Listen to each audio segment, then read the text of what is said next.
E3 2018 has now officially wrapped up, and even though Final Fantasy didn't perhaps have the biggest presence at this year's show, at least compared to what we bore witness to in previous years, Kingdom Hearts 3 sure did, and there was still plenty of news to come out of Square Enix's biggest franchise.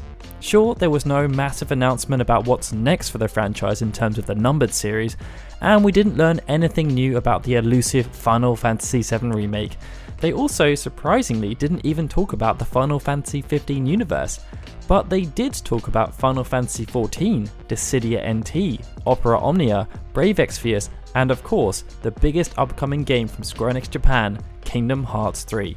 So, sit back and relax, as we're about to take you through every single announcement related to Final Fantasy and Kingdom Hearts that came out of E3 2018, or at least happened in or around it. And to kick things off, we're going to start off with Kingdom Hearts 3, which had its biggest announcement on the eve of E3 in classic Square Enix style. During the Kingdom Hearts Orchestra World Tour concert that took place the day before E3, they showed off a brand new trailer to those in attendance. And at the end of the trailer, they announced that unfortunately, Kingdom Hearts 3 would not be hitting the release window that they had previously announced during D23 Expo last year. Instead, it will now be releasing in 2019, specifically the 25th of January in Japan and the 29th of January in Europe and North America. To coincide with this reveal, Tetsuya Nomura took to the official Kingdom Hearts Twitter account to apologise, saying, "I'm sorry that we're asking for a little more time than initially planned." He further clarified in an interview that he was advised by not only internal marketing and sales teams, but also Sony and Microsoft that launching when he wanted to in 2018 would have been a very bad idea. This suggests to me that Nomura was probably targeting a launch at some point in mid to late December, when it's not too uncommon to launch games in Japan, but where launching in the West is almost unheard of. Nomura explained that he therefore considered launching the game earlier, but the development team pretty much told him no and said it wasn't feasible. The only option was therefore to delay the game instead. Now, outside of the trailer that was shown to those in attendance at the concert, there were a few others that also got huge attention due to appearing during the Microsoft and Sony press conferences. First up, we had the Microsoft conference, where a trailer was shown that focused around Frozen, a new world that they were revealing for the first time. Then, during the Sony conference, they had a trailer focused around the Pirates of the Caribbean, another new world that they'd never spoken about before. This, alongside the announcement of mini-games focused around Ratatouille, sees the lineup for Kingdom Hearts heavily influenced by more modern films from Walt Disney Animations like Wreck-It Ralph, Big Hero 6 and Tangled, and Pixar films like Toy Story and Monsters Inc. Something else we've been rather curious about is whether any Final Fantasy characters will actually be appearing in Kingdom Hearts 3. Of course, in the earlier days of the franchise, they had a very prominent role within the story, but as time has passed, their role has become much less significant. Nomura said that he wasn't prepared to talk about characters that have not been announced yet, but he pointed out that compared to when the original Kingdom Hearts launched, there are now so many other games that feature Final Fantasy characters that he just doesn't feel the need to feature them in Kingdom Hearts like he once did.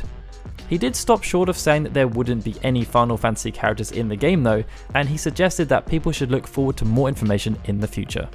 Something that flew under the radar and strangely wasn't announced during any of the aforementioned press conferences or trailers or even Square Enix's own showcase was the Kingdom Hearts all-in-one package. This randomly appeared on the PlayStation Store as a one-stop shop for everything Kingdom Hearts and was spotted by an eagle-eyed fan on Twitter called Challenger Doob. It's up as a pre-order, but if you purchase it, you will gain instant access to Kingdom Hearts HD 1.5 and 2.5 Remix, and Kingdom Hearts HD 2.8 Final Chapter Prologue, and when it releases, Kingdom Hearts 3 will automatically be unlocked. The price also seems rather reasonable given the amount of content. It's currently up for $99.99 in the US and $89.99 in the UK. It's unlikely that this will ever be appearing on the Xbox One though, as Nomura revealed that they haven't even spoken to Microsoft about any other Kingdom Hearts games besides Kingdom Hearts 3 appearing on an Xbox platform. Outside of the all-in-one package, Square Enix also announced 2 super special editions of Kingdom Hearts 3 that you can buy exclusively from the Square Enix store. The first is called the Kingdom Hearts 3 Deluxe Edition. It's going to cost $79.99 in the US and $79.99 if you're in the UK, and it will include a copy of the game alongside a steelbook case, a mini art book, and a collectible pin. Then there's the second, which is called the Kingdom Hearts 3 Deluxe Edition with Bring Arts figures.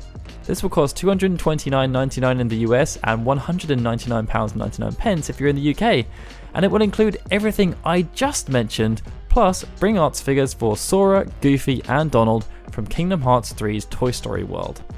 Okay, so next up we're going to take a look at Final Fantasy XIV, Square Enix's premium MMORPG that always has something going on. And this year's E3 was no different, as there were some announcements and other nuggets of information that were revealed. The first of their announcements came during the Square Enix showcase, as they revealed that they would be collaborating with Capcom's Monster Hunter World. It will see the rather dangerous and legendary Rathalos from the Monster Hunter franchise appearing in Final Fantasy XIV as a raid boss, with the trailer also showing off some other creatures that are potentially unfamiliar with the realm of Eorzea, that will also be making the leap between the two games. As part of the deal, Monster Hunter World will also be receiving some additional Final Fantasy XIV themed content. You'll be able to hunt the King Behemoth, but the trailer also showed some other Final Fantasy themed creatures like the Cactuar. No specific date was given for when this collaboration will actually take place, but it does currently have a release window of summer 2018. During E3 itself, there was also the customary Letter from the Producer Live, where Naoki Yoshida ran through everything that's currently going on with the game, while also answering specific questions that were asked by the community before the show started. To run through some of the highlights, Yoshida shared that they are looking into making earlier parts of the game more streamlined. They appreciate that it can take quite a while for new players to get to the good parts of the story, so they are planning out how to make progress for these new players much quicker. On a similar topic, Yoshida also revealed that they are looking into ideas about how they can allow players to replay old story instances. He said that they are unable to speak about it right now, but there have been movements within the development team related to this particular topic. On the first day of E3, the development team also released a hotfix for the game. It saw treasure coffer loot rules changed to a need, greed, pass system, but it also addressed some other bugs that players have been encountering. For example, an NPC wasn't appearing correctly during the cutscene for Domain Reconstruction. There was also an issue with mentors being able to kick players despite leaving the Novice Network channel, and if you chose to delete a character and start afresh, the hunt log would still have its progress saved between the two characters. Moving on, we're now going to take a look at BRAVEEXVIUS, which has been by far Square Enix's most successful mobile title related to the franchise. Now, unlike last year where there were 3 separate segments during Square Enix Presents for BRAVEEXVIUS, this year there was only one segment, but we still had some interesting reveals. The first came during the Square Enix showcase, where after showing off a trailer for Dragon Quest XI, they revealed that they would be collaborating with Dragon Quest XI. They had actually previously run a collaboration with the Dragon Quest franchise as a whole a few months ago, and this was done to celebrate the upcoming release of Dragon Quest XI, and it now looks like they're going to be doing it all again in September when Dragon Quest XI actually releases. They also announced that they will be conducting another collaboration with the Square Enix property.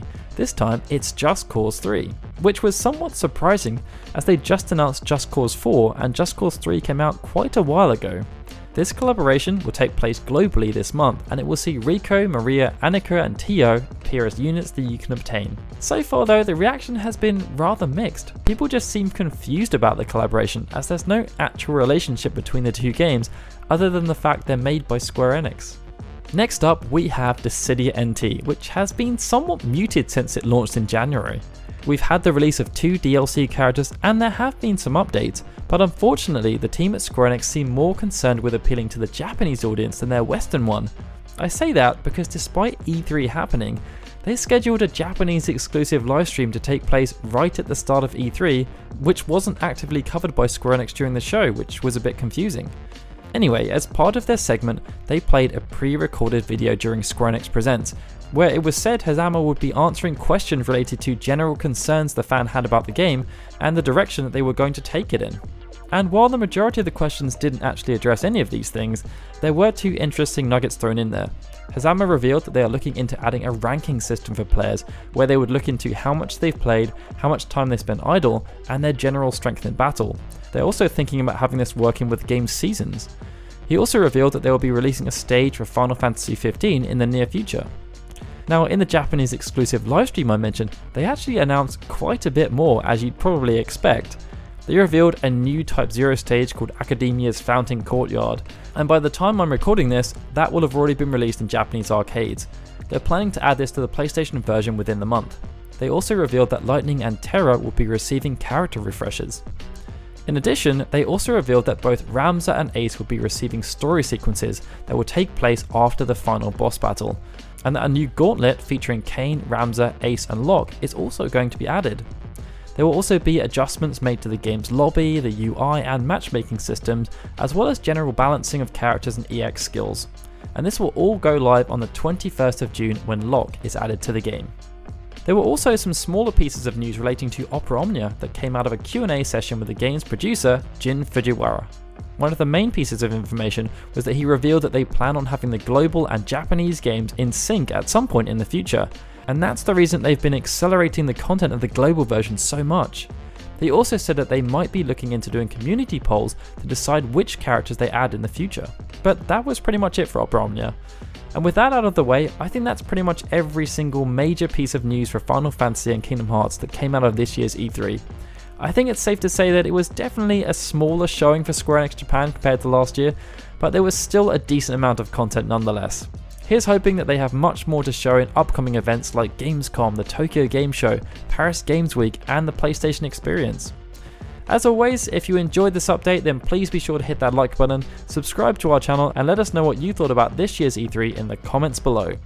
Why not also consider supporting us on Patreon? You get the satisfaction of knowing that you are helping to support us in the creation of these videos, and we will reward you by, amongst other things, putting your name at the end of videos like these guys. Alright everyone, thank you so much for watching this E3 recap video. This is Daryl signing out. I will see you all next time for more Final Fantasy videos.